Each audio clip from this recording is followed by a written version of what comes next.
तुलसीपुर नामक एक गांव हुआ करता था। वो गांव बहुत ही सुंदर था और उस गांव में हरियाली हुआ करती थी।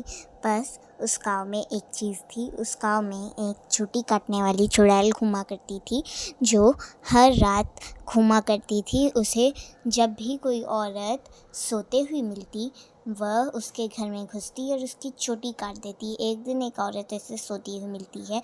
वो जाती है और जल्दी से उसकी चोटी ही काटने लगती है।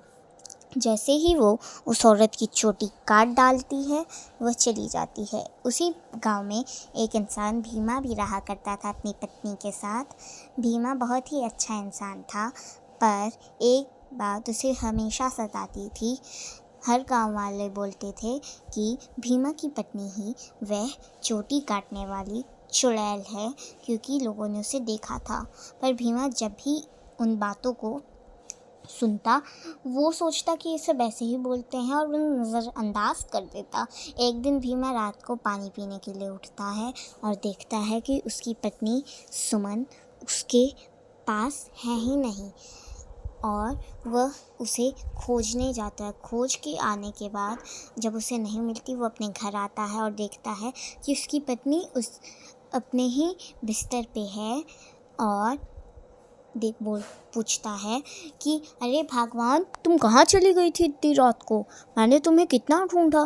पर सुमन अपने बालों को ही देखती रहती है और उसकी बातों को नज़रअंदाज कर देती है। एक दिन वो अपने दोस्त केशव से मिलता है और उससे मिलने के बाद वो कहता है कि अरे भाई, पता नहीं तेरी भाभी कहाँ चली गई थी रात को। मैंने देखा तब वो मिली ही नहीं, पर मैं ढूंढ के आया तो वो अपने ही बिस्तर पे बैठी थी। मैंने पूछा तब भी वो अपनी मेरी बातों को ही नज़रअंदाज कर दिया। फिर केशव बोलता है, अरे भाई, हमें जल्दी से जल्दी कोई तरकीब करनी होगी जिससे भाभी का पता लगा सके। तो वो बोलता है कि ठीक है, तुम मेरे घर पे चलना, मेरे घर पे ही छुप जाना और तब हम लोग सब पता लगा लेंगे कि आखिर सुषमा गई तो गई किधर थी, क्योंकि मिली ही नहीं। हाँ भाई, ठीक है, मैं चलूँगा तुम्हारे घर में और मैं तुम्हारे घर चल के वो सब देखूँगा कि आखिर हुआ क्या था। फिर वो लोग सो जाते हैं, पर भीमा सोता नहीं है, सोने का एक नाटक करता है। फिर उसकी पत्नी चुड़ैल के रूप में होती है और जल्दी जल्दी से चली जाती है अपने शिकार को खोजने के लिए। जैसे ही उसकी पत्नी चुड़ैल बनती है तो केशव बोलता है धीरे से निकल के, अरे भाई, जल्दी से उठो और देखो, भाभी कहीं तो जा रही है चुड़ैल बन के, जल्दी देखो। और उसके बाद वह अपने साथ बहुत गांव वाली औरतों को भी लेके चलता है।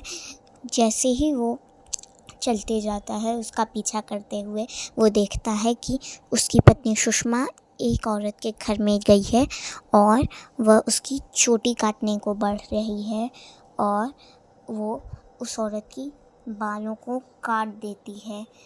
और जैसे ही वो काटती है, उसका पति आके बोलता है, अरे, अगर तुमने इसे थोड़ी सी भी खरोच पहुंचाए इसके बालों को, तब मैं तुम्हें छोड़ूंगा नहीं, मार डालूंगा तुम्हें, याद रखना।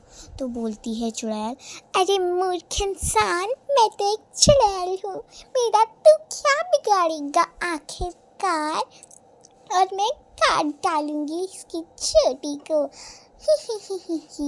बस मुझे थोड़े से और बाल चाहिए, तब मैं शक्तिशाली होंगी।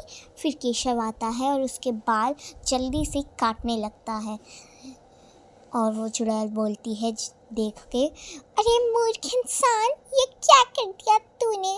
मेरे बालों में ही मेरी सारी शक्ति थी, तूने इनको ही काट डाला। मैं बदला ज़रूर लूँगी, पर मुझे जाना होगा, मैं यहाँ रुकी तो मैं मर जाऊँगी। फिर उसकी पत्नी होश में आ जाती है धीरे धीरे, और जैसे ही वो अपने रूप में आती है, वो अपने पति से पूछती है, अजी क्या हुआ है और यहाँ पे केशव भैया क्या कर रहे हैं, बताइए। तो उसका पति सब बता देता है कि आखिर हुआ क्या था। तब वह बहुत डर जाती है और उसे अच्छा भी लगता है कि आखिरकार उस चुड़ैल के साए से वो मुक्त हो गई। उसके बाद वह अपनी ज़िंदगी आम तरीके से और अच्छे से काटने लगते हैं। धन्यवाद।